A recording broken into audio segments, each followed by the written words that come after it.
গণবিয়ে এইভাবে অ্যারেঞ্জ করা, এবং এখানে বলা হয়েছে ফ্রি, কোনো খরচ হবে না। খরচ ওই শহীদ সার্জেন্ট জহিরুল হক হলের ছাত্ররা নাকি করবে, গরু জবাই করে খাওয়াবে, এরকম কথা শোনা যাচ্ছে। বিয়েটা কোনো খেল তামাশার নাম না। বিয়ের কয়েকটা বিষয় মাথায় রাখতে হবে। ইজাব কবুল, এটা একটা বিষয়। 2 নম্বর হচ্ছে যে মেয়ের বিয়ে দিচ্ছেন মেয়ের অভিভাবকের অনুমতি আছে কিনা। ঢাকা বিশ্ববিদ্যালয়ের শহীদ সার্জেন্ট জহুরুল হক হলের ছাত্রছাত্রীরা গণবিবাহের আয়োজন করেছে, এবং বিশ্ববিদ্যালয়ে যারা একে অপরের সাথে অ্যাফেয়ার বা সম্পর্কে আছে তাদেরকেও ইনভাইট করা হয়েছে যে বিয়ে করলে তারাও করতে পারে। ইসলামী শরিয়ায় বিবাহের কোনো শর্ত বা কোনো বিষয় আছে কিনা, বা এইভাবে যদি বিয়ে করে বিয়েটা ইসলাম অনুমোদন করে কিনা। ওরে ভাই, বাংলাদেশে পুরো আলোচনায় চলে এসেছে বিষয়টা যে গণবিয়ে এইভাবে অ্যারেঞ্জ করা, এবং এখানে বলা হয়েছে ফ্রি, কোনো খরচ হবে না। খরচ ওই শহীদ সার্জেন্ট জহিরুল হক হলের ছাত্ররা নাকি করবে, গরু জবাই করে খাওয়াবে, এরকম কথা শোনা যাচ্ছে। এই ধরনের কাজগুলো আসলে প্রশংসার দাবি রাখে, এটা সত্য।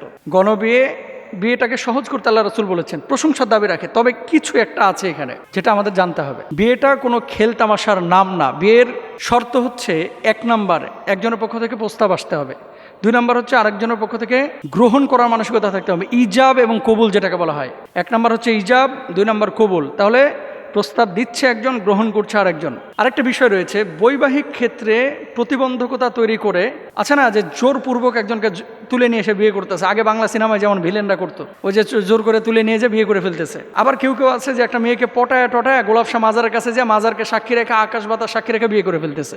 এই ধরনের বিয়েগুলো ইসলামী শরিয়ায় সম্পূর্ণরূপে হারাম, জায়েজ নেই। এ ধরনের কোনো প্রতিবন্ধকতা থাকা যাবে না। এবার আসেন, বিয়ে শুদ্ধ হওয়ার জন্য ছেলে এবং মেয়ে একে অপরকে পছন্দ করে। এখন গণবিয়ে শহীদ সার্জেন্ট জহুরুল হকের হলের ছাত্ররা করলো, আপনি যে বললেন লাব্বাইক, আমি হাজির আছি, আমার এখন বিয়ে দিয়ে দেন। পত্রিকায় দেখলাম এই বিবাহের আয়োজনের রাতটাকে আবার তারা নামকরণ করছে কি লাইলাতুল গণবিবাহ। এই বলে তো আসলে কোনো কিছু হয় না, এগুলো তামাশা। লাইলাতুল নিকাহ হতে পারে, যে বিবাহের রাত্র, লিল রেজাল ওয়ালিল এমরা বা লিল ইনসান, যাই হোক। তো আপনারা বিবাহ যে করাচ্ছেন, আমি ছাত্র ভাইদেরকে বলবো কয়েকটা বিষয় মাথায় রাখতে হবে। ইজাব কবুল, এটা একটা বিষয়। 2 নম্বর হচ্ছে যে মেয়ের বিয়ে দিচ্ছেন মেয়ের অভিভাবকের অনুমতি আছে কিনা। আপনারা যদিও বলেছেন যে দুপক্ষকেই উপস্থিত থাকতে হবে, মেয়ের এবং ছেলের বাপ মাকে। আচ্ছা, যদি থাকে এবং তাদের সমর্থন থাকে, তাহলে এই বিয়েটা অবশ্যই, এই উদ্যোগটা প্রশংসার দাবি রাখে। কারণ জেনা থেকে বাঁচার জন্য, চোখকে হেফাজতের জন্য বিবাহের বিকল্প নাই। ইয়া মাশারা শাবাব মান ইসতাতা মিনকুমুল বাআতা ফালিয়াতাযাওয়াজ, আল্লাহ নবী নিজে বলেছেন যুবকদেরকে বিবাহ করাইতে এবং করতে। আচ্ছা, তাহলে বর কনে উভয়কে গ্রহণযোগ্যভাবে নির্দিষ্ট করে নেওয়া আছে না, যে এখন তো গণবিয়ে হচ্ছে, ফিরি যাই একটু হাজিরা দিয়ে দুইজনে বিয়ে করে ফেলাই, অনার্স শেষ, দুইজনের মতো চলে যাব, আর এক জায়গায় যে বিয়ে বসবো, এরকম কোনো উদ্দেশ্য বা পরিকল্পনা থাকলে সেই বিয়েটা হারাম। 2 নম্বর হচ্ছে বর কনে একে অন্যের প্রতি সন্তুষ্ট হওয়া। চাপ প্রয়োগ করে কেউ কাউকে বিয়ে করাইতে পারবে না এবং করতেও পারবে না, 2 নম্বর। 3 নম্বর, বিয়ের আগ বা চুক্তি করানোর দায়িত্ব মেয়ের অভিভাবককে পালন করতে হবে, যেহেতু আল্লাহ তাআলা বিয়ে দেওয়ার জন্য অভিভাবকদের প্রতি নির্দেশনা দিয়েছেন। ও আনকিহুল আয়ামা মিনকুম, আল্লাহ সুবহানাহু ওয়া তাআলা বলছেন ও আনকিহুল আয়ামা, সতীসাধ্যী নারীদেরকে বিয়ে করানোর কথা বলেছেন। তারপরে বিয়ের আগদের সময় সাক্ষী রাখতে হবে। রাসূল সাল্লাল্লাহু আলাইহি ওয়াসাল্লাম বলেছেন অভিভাবক ও 2 জন সাক্ষী ছাড়া কোনো বিবাহ গ্রহণযোগ্য হবে না। এখন আপনারা বললেন যে শহীদ সার্জেন্ট জহুরুল হকের সব ছাত্ররা আমরা সাক্ষী, না, স্পেসিফিক প্রত্যেকটা বিয়ের জন্য আলাদা আলাদা সাক্ষী নির্ধারণ করতে হবে। কথা বুঝতে পেরেছেন? এছাড়া কিন্তু বিয়ে অশুদ্ধ হয়ে যাবে। এবং কনের অভিভাবক, এখন কনের বাপ মা আসে নাই, কনের বাপ মা থাকে লালমনিরহাটে বা রংপুরে, আব্বা আম্মা আসার টাইম পায় নাই, ফ্রেন্ডরা আছে, ফ্রেন্ডরা মিলে বিয়ে দিয়ে দিচ্ছে, এরকম হলে কিন্তু বিয়ে হবে না। কনের অভিভাবক হওয়ার জন্য আবার কয়েকটা শর্ত আছে কিন্তু ইসলামী শরিয়ায়। কি শর্ত? মেয়ের বাপ মা সুস্থ মস্তিষ্কের হতে হবে। বাপ পাগল হয়ে গেছে, মা পাগল হয়ে গেছে, আর মেয়ে যে ফাল দিয়ে বিয়ে করে ফেলাইতেছে, এই বিয়ে কিন্তু ইসলামে গ্রহণযোগ্য হবে না। 2 নম্বর, প্রাপ্তবয়স্ক হতে হবে। এটা হয় সাধারণত, না হলে প্রাপ্তবয়স্ক না হলে মেয়ের বাপ মা হয়েছে কীভাবে। দাসত্বের শৃঙ্খল মুক্ত হতে হবে। অভিভাবক কনের ধর্ম অনুসারী হতে হবে। মা বাপ যদি অমুসলিম হয়ে থাকে তাহলে মেয়ের অভিভাবকের অনুমতির প্রয়োজন নয় মুসলিমদেরকে বিয়ে করার ক্ষেত্রে। 5 নম্বর, ন্যায়পরায়ণ হতে হবে। 6 নম্বর, পুরুষ হতে হবে। 7 নম্বর, বিয়ের ক্ষেত্রে বরকনের কুফু বা সমতা মিলতে হবে। বিশ্ববিদ্যালয়ে ভাই পিএইচডি করতেছে, কথার কথা, আর আরেকজন কেবল যে ফার্স্ট ইয়ারে ভর্তি হয়েছে, তো বয়সের ডিস্টেন্স যদি 15 বছর হয়, যদিও বিয়ে জায়েজ, বিয়ের পরে অনেক সময় ঝামেলা তৈরি হয়, যদিও বিয়ে জায়েজ, এবং একজন দেখা গেল যে শিল্পপতির মেয়ে, আর ছেলে তার বাপ রাজশাহীতে কৃষিকাজ করে, এরকম কিন্তু হয়। এজন্য আল্লাহর হাবিব কুফুটা দেখতে বলছে, সমতাটা ঠিক আছে কিনা। এই জিনিসগুলো পাওয়া গেলে আপনি গণবিয়ে দেন, কোনো সমস্যা নাই। আল্লাহ তাআলা আমাদেরকে বোঝার তৌফিক দান করুন। 3 নম্বর প্রশ্ন, মোহতারাম, একজন আলেমকে সমন্বয়ক শারজিস আলম দেখতে গিয়েছেন, যার 2 চোখ এই 5 আগস্টের আগে আন্দোলনে স্বৈরাচারের গুলিতে হারিয়েছেন। এই 2 চোখের মূল্য কি আপা দিতে পারবেন, ভাইরা দিতে পারবেন? এরপরে লিখেছেন, ঢাকা মেডিকেল সহ বিভিন্ন হসপিটালে কেউ পা হারিয়েছেন, হাত হারিয়েছেন। এই যে স্বেচ্ছাচারিতার কারণে যে স্বৈরাচাররা এই সমস্ত মানুষের অঙ্গহানি ঘটাইল, বিকলাঙ্গ পঙ্গু করল, কিয়ামতের ময়দানে হক্কুল ইবাদের গুনাহের দায়ভার তাদের মাথার উপরে আসবে কি না? কিছু কিছু প্রশ্ন যখন আমাদের কাছে করা হয় বা আসে, তখন নিজের মাথা কাজ করে না যে আসলে মানে কি কথাটা সে বলল, কি কথাটা বলছে। আমি দেখছি পত্রিকায়, অনলাইনে মনে হয় দেখছি, ওই সার্জিস আলম দেখতে গিয়েছিল একজন আলেমকে, মাশাআল্লাহ, সম্ভবত তিনি মুফতি সাহেবও।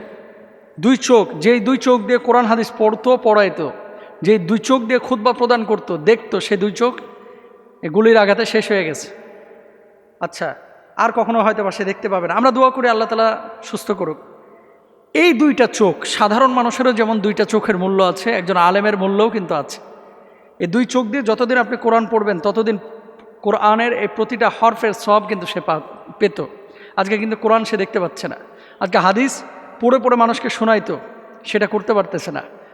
দুনিয়ার সুন্দর দৃশ্যগুলো আপনি দেখতে পাচ্ছেন, সে কিন্তু আজকে দেখতে পাচ্ছে না। অনেক মানুষের হাত হারিয়ে গেছে, পা হারিয়ে গেছে, বিকলাঙ্গ হয়ে গেছে। তারপরে কালকে এক ছেলে বলতেছে যে স্বাধীনতার জন্য, আমি দেখলাম যে তার একটা হাত নাই, সে বলতেছে যে যদি স্বাধীনতার জন্য আবার প্রয়োজন হয় আর একটা হাতও দিয়ে দেব। কি জজবা, আল্লাহু আকবার। তা আসলে এই জেনারেশন নিয়ে আমরা সম্ভাবনা দেখি। এখন প্রশ্নের যে মূল পয়েন্টটা, তিনি বলেছেন যে হক্কুল ইবাদের গুনাহের দায়ভার তাদের উপরে আসবে কিনা, আপাদের উপরে, ভাইদের উপরে। আপা বলতে কাদেরকে বোঝাচ্ছি? যারা নেতৃস্থানীয়, যাদের আদেশে, স্বৈরাচারের আদেশে যদি এটা হয়ে থাকে তাহলে সেই স্বৈরাচার, যদি আপার আদেশে হয়ে থাকে সে আপা, যদি নেত্রীর আদেশে হয়ে থাকে সেই নেত্রী, যদি পুলিশের আদেশে হয়ে থাকে সেই পুলিশ। হক্কুল ইবাদের সাথে সম্পৃক্ত হবে কিনা? শুনেন, 2টা পাপ কিন্তু আল্লাহ তাআলা মাফ করবে না। এই যারা গুলি করছে, সব তো আর ক্যামেরায় নাই, কিন্তু কিরামান কাতিবিন লিখে রেখেছে কে কোনটা গুলি করেছে অন্যায়ভাবে, এটা লিখে রেখেছেন না। 2টা পাপ আল্লাহ তাআলা মাফ করবেন না। একটা হচ্ছে শিরকের গুনাহ, আর আরেকটা হচ্ছে আপনার হক্কুল ইবাদ, বান্দার হক নষ্ট করা। 10টা টাকা নষ্ট করেছেন, আরেকজনের হক থেকে আপনি মেরে দিয়েছেন, এটার জন্য যদি আল্লাহর আদালতে আপনাকে দাঁড়ানো লাগে, তাহলে যেই মানুষটার চোখ নষ্ট করলেন, যে মানুষটার হাত নষ্ট করলেন, যে মানুষটার পা পঙ্গু করে দিলেন, যে মানুষটাকে আপনি নিঃস্ব করে দিলেন, কিয়ামতের ময়দানে আল্লাহর আদালতে আপনাকে কিন্তু দাঁড়াতে হবে। এখন আপা হন আর লিডার হন, পুলিশ হন আর সার্জেন্ট হন, আপনাকে কিন্তু আল্লাহর আদালতে দাঁড়াতে হবে। তাহলে উপায়টা কি?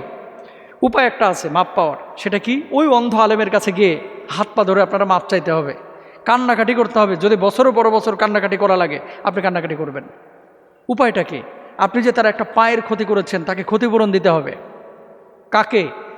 যেই লোকটার ক্ষতি আপনি করেছেন, যদি ও দাবি করে যে আমাকে 50 লক্ষ টাকা দেওয়া লাগবে একটা পায়ের জন্য, আপনাকে দিতে হবে। অথবা তার হাত পা ধরে আপনাকে মাফ চাইতে হবে, যে আপনি মাফ করে দেন। কত বড় কথা! অথচ সাধারণ মানুষ আমরা অহরহ এই ধরনের পাপগুলো করে যাচ্ছি। প্রিয় ভাইরা আমার, রাসূল আকরাম সাল্লাল্লাহু আলাইহি ওয়াসাল্লাম স্পষ্টভাবে হাদিসের মধ্যে বলেছেন, আল্লাহর হাবিব সাল্লাল্লাহু আলাইহি ওয়াসাল্লাম অপরের অনিষ্ট তথা ক্ষতি করা থেকে বিরত থাকাকে সাদাকা বা দান হিসেবে উল্লেখ করেছেন। দেখেন,